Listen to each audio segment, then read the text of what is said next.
हिडिंबा और भीम का विवाह।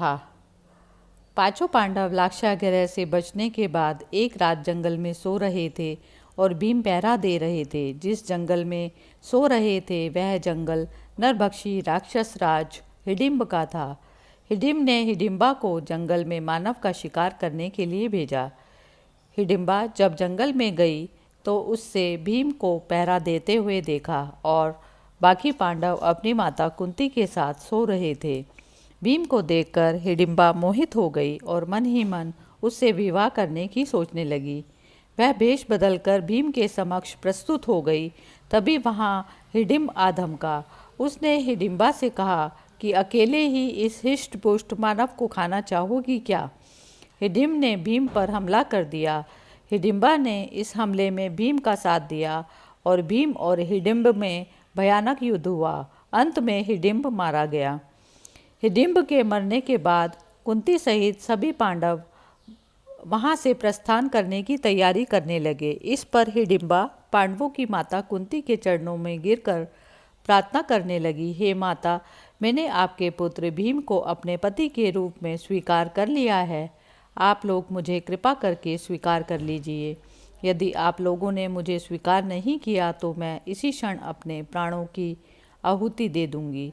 कुंती ने युधिष्ठिर की ओर देखा और पूछा, धर्म इस संबंध में क्या कहता है पुत्र? युधिष्ठिर ने कहा, माते, आपका आदेश ही धर्म है। यह सुनकर कुंती ने हिडिंबा से कहा कि मेरा पुत्र सदैव तुम्हारे साथ नहीं रह सकता। इस पर हिडिंबा ने कहा कि मुझे मंजूर है। विवाह के बाद पुत्र प्राप्ति के बाद वह स्वतंत्र है। यह सुनकर कुंती ने भीम के हाथ में हिडिंबा का हाथ दे दिया। हिडिंबा और भीम आनंद पूर्वक जीवन व्यतीत करने लगे। 1 वर्ष व्यतीत होने पर हिडिंबा का पुत्र उत्पन्न हुआ।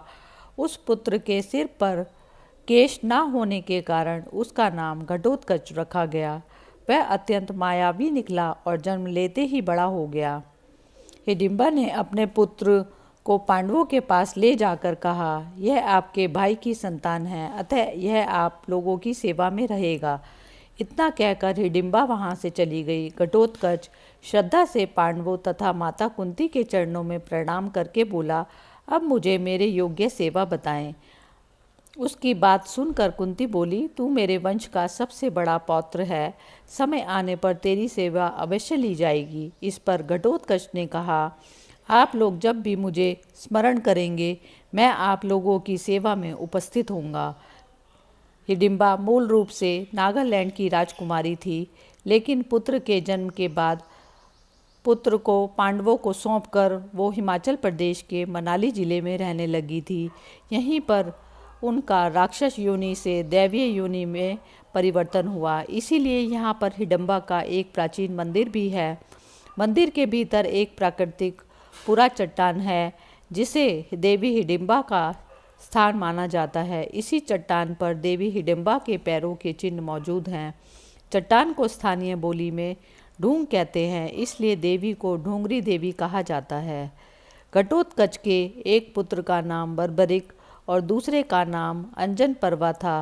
भीम के पुत्र घटोत्कच का विवाह दैत्यराज मुरा की बेटी कंठकंठा से हुआ। कंपकंठा को भगवान श्री कृष्ण ने वरदान दिया कि तेरी कोख से एक महावीर पुत्र जन्म लेगा जिसको युद्ध में कोई परास्त नहीं कर सकेगा, वो सर्वशक्तिमान होगा। भीम पुत्र घटोत्कच का पुत्र बर्बरिक दानवीर था। बर्बरिक दुनिया के सर्वश्रेष्ठ धनुर्धर थे। अर्जुन और कर्ण से भी बड़े धनुर्धर थे। बर्बरिक के लिए 3 बाण ही काफ़ी थे, जिसके बल पर वे कौरवों और पांडवों की पूरी सेना को समाप्त कर सकते थे। यह बात जानकर श्री कृष्ण से उससे दान में उसका शीश मांग लिया। बाद में श्री कृष्ण ने कहा कि कलयुग में तुम मेरे नाम से पूजे जाओगे। वर्तमान में उन्हें खाटू श्याम जी कहते हैं। द्रौपदी के श्राप के कारण ही महाभारत के युद्ध में घटोत्कच कर्ण के हाथों मारा गया। भीमपुत्र घटोत्कच की चर्चा उनके विशालकाय शरीर को लेकर और युद्ध में कोहराम मचाने को होती है।